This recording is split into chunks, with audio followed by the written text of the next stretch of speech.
Well, that pain in the ass job is finally done. Well, it wasn't really a pain in the ass. It's not like it was a hard job. It's just a pain because it was caused by stupidity. Stupidity on my part of buying a cheap Chinese $60 flexible transmission dipstick tube. The old Chinese piece of junk is out. The new lokar transmission dipstick is in. The headers are all back on, and we're back to where we started. Um, there's just a little bit of difference. This is what you get with a brand name lokar. Yes, they're expensive, but you get what you pay for. Now let's go see how a cheap Chinese piece of junk acts. As you can see, even with the tube almost in a straight line, you can't get the dipstick in and out. Don't be like me, be a dumbass, and cheap out.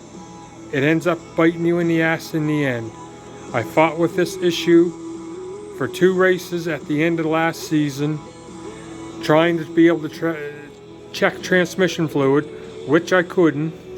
So we just had to deal with what we had. And then it's just the added cost. So I paid $60 for the Chinese piece of junk. Had to redo the job twice. Lost transmission fluid, which isn't cheap.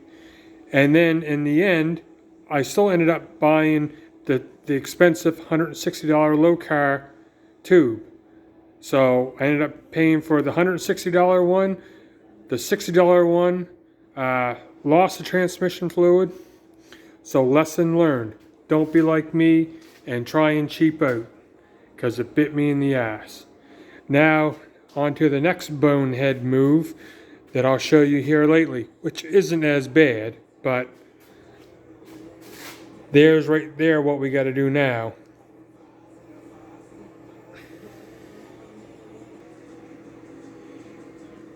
So here's the next error in judgment.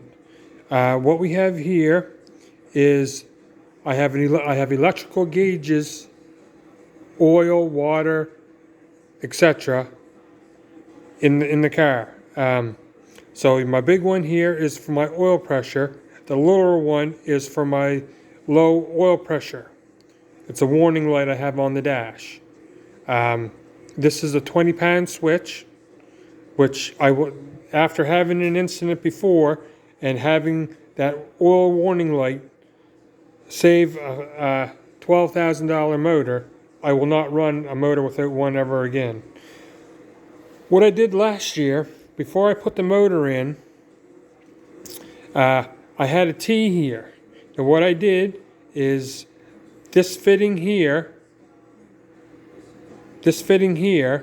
which is an 1/8 inch pipe thread by -3 male, I had this in here, and I had the sensor, the low oil pressure in the back, warning light, and this one in the front, and I had it in the motor like this. So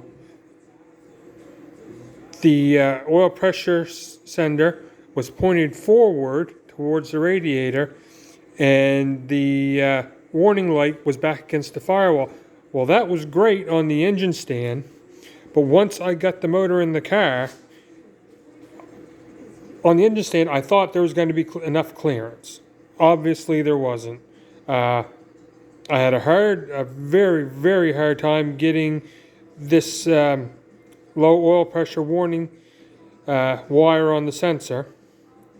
But I managed to get it on. So now I'm fixing some of the stuff that I'm finding issues with. So what I went and did, and before, when this fitting here, 1/8 inch pipe thread by -3 male, like I said, when that was up here, I have that same fitting in the block. And what I had was a straight female by female, -3 female by -3 female, joining the fitting in here to the one in the block.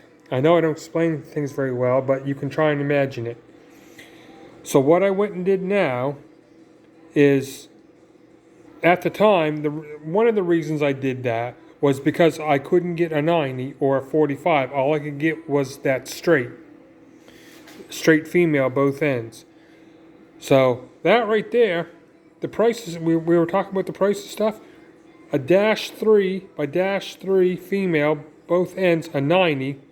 That there's a $35. That's unreal. That's just highway robbery. Anyway, so what I went and did, I switched things around.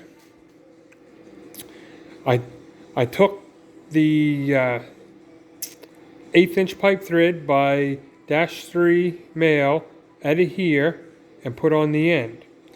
And then I put my oil pressure sender in the top, and it was a pretty tight fit. But then what I went and did is I got a 1/8 inch 90 and a close nipple because I couldn't get a straight 90. Put that in, and I got my sensor in here. So now what I'll do is I'll use this 90. I'll put it on the fitting, the -3 male that's in the block, in the back of the block. I'll put that on, and then I'll put that 90, then I'll put it on there like that. And so it'll be standing up in behind the valve cover like that. So I can get at both sensors free and clear. We'll get at it, and I'll show you how it turns out. Well, did you ever have one of those days you couldn't hit the ground with your hat if you tried? Well, that was a little bit of a fail. It will work, but I got to go out and get some more pieces tomorrow. What happened was, like I said, I have a 1/8 inch male by -3 male fitting in the block to go with this -390. But what happened is this 90 isn't up high enough. You can't see it in there, but the intake has ribs that go sideways for strength, I assume. And this 90 does not come up far enough for this male to go inside of it. So what I have to do is I have to take the 1/8 inch pipe thread male by male -3 out of the block, put a nipple that's 1/8 male on one end by female on the other, approximately an inch or inch and a quarter long, and then put the fitting from that I have in the block now in that, and then it'll work. Just a headache that can't do it tonight because it's late, nothing's open. I'll have to go into Home Hardware tomorrow and see if I can gear something up. Anyway, I guess we're going to move on to the next thing, which is cap and rotor and wires for the MSD Pro Billet distributor. Now, as bad as the day has gone so far, what's the worst that could go wrong there? Talk to y'all later. See ya.